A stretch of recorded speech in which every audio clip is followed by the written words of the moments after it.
চলেন আপনাদেরকে দেখাই আমরা মাদ্রাসায় কেমনে মুড়ি পাঠিয়ে দিই। প্রথমে আমরা সবার কাছ থেকে টাকা তুলে তারপর একে একে পেস্ট মরিচ আরো যা কিছু লাগে মুড়ি বানাতে সবকিছু কিনে নিয়ে আসলাম।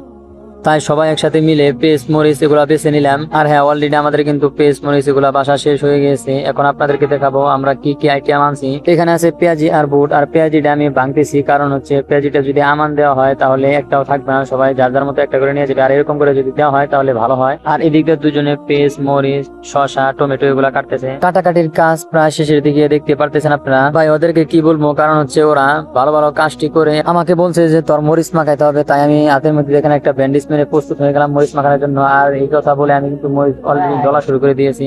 গাইস, কাজ কিন্তু আমাদের প্রায় শেষের দিকে দেখতে পারতেছেন আপনারা। এখন আমরা সবটি একসাথে মাখিয়ে তারপর উপর দিয়ে শসা দিয়ে দিচ্ছি।